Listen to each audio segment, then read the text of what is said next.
In this lesson, we'll begin rigging the character's torso.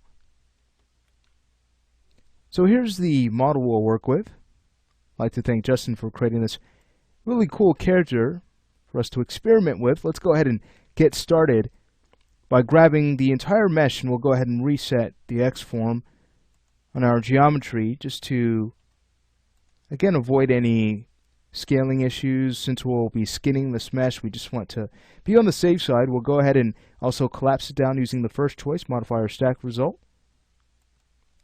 Great. Now with everything still selected, what we'll do is head over to layers, and we'll go ahead and add all of these to a model layer. So we'll go ahead and create the layer. We'll make the default layer active, and this new layer we'll name model. Alright, great. Now, still with these selected, let's go ahead and create a group to contain all of these pieces into just one node. I'll go to Alt right click and create a group. We'll name this model underscore GRP01.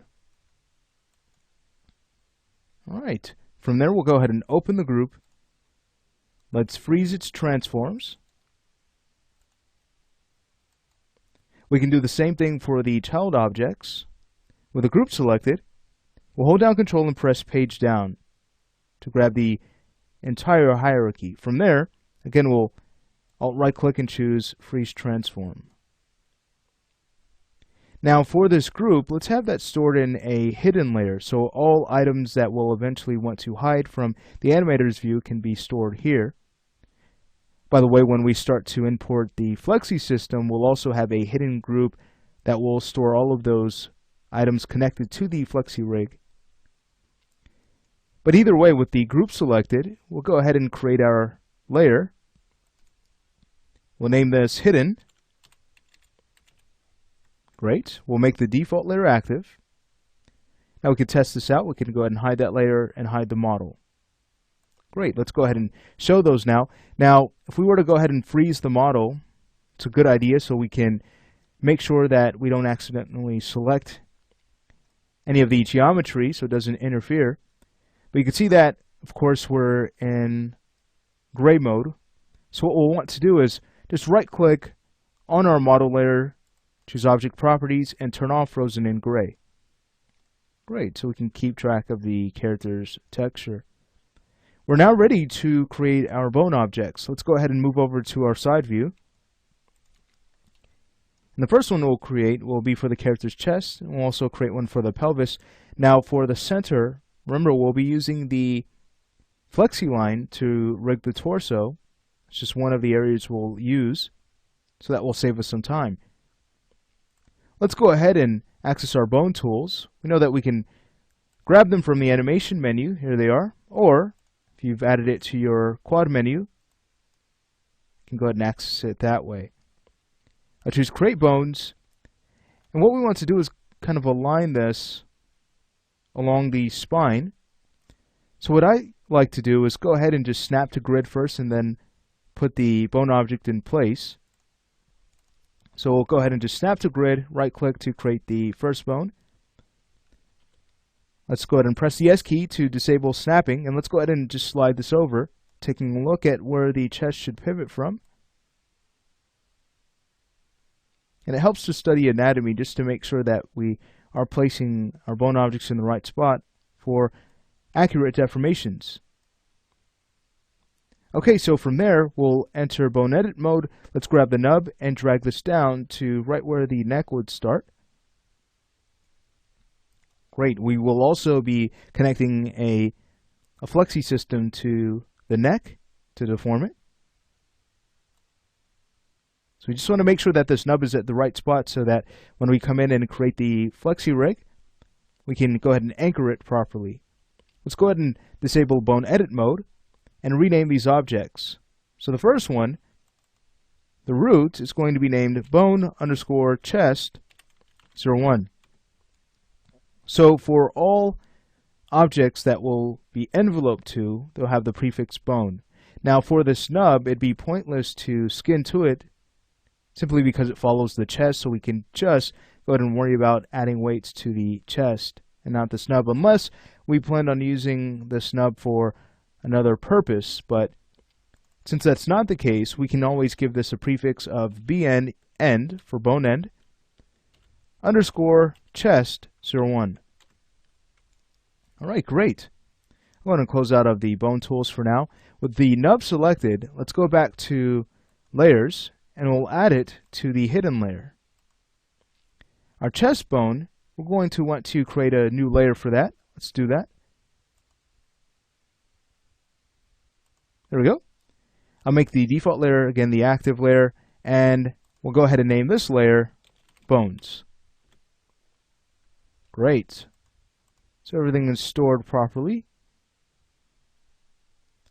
We don't want to forget to freeze our transforms, so let's go ahead and select both objects. Alt right click and choose freeze transform. And now we're ready to create our pelvis bone. Let's go back to our bone tools. And again, we'll snap to grid. So we'll press the S key. Once this has been made, we'll press S to again disable snapping, and let's go ahead and align this to the spine right where we would want the pelvis to deform. Now what I like to do is go ahead and just make sure that the chest and pelvis are aligned. Might want to take the chest, it looks like it can be pushed back a little bit more, so I'll translate it back in the x-axis. I think that's going to work out well, and since we have moved it, it's a good idea to go ahead and freeze its transforms. And now we can go ahead and align the pelvis to it. To do so, we can right-click on our snap tool to enter its settings. We can disable grid point snapping and enable pivot snapping. And now with the pelvis selected, go ahead and press the S key, and let's go ahead and drag this over and snap it to the character's chest. Now I would like to point out something about the move gizmo. You might notice that there is a smaller handle right in the center of the move gizmo. If you do not see that handle, it's because you have move in screen space off. You can go ahead and turn that on by going to Customize. From there you'd go to Preferences, Gizmos, and we want to make sure that this is on because this allows us to move in all directions much faster by simply grabbing that little gray handle.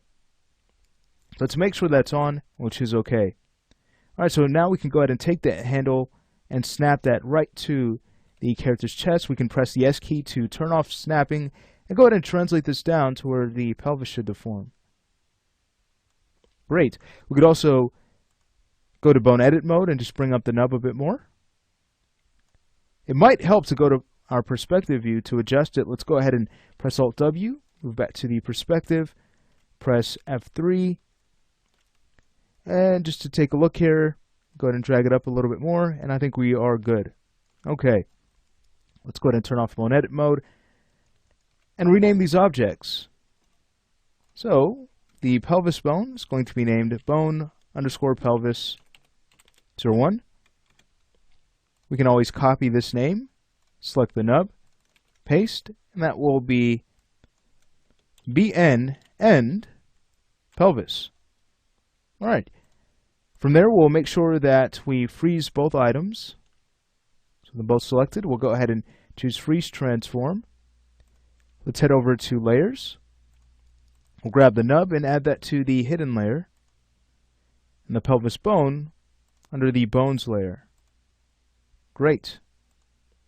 So everything is coming together very well. We have the chest and pelvis in place. Very soon we'll add the FlexiLine rig, but before that we need to go in and set up our controls, since those controls are what will influence the Flexi rig. So we'll go ahead and stop the lesson here. In the next lesson we'll start to work on our torso controls.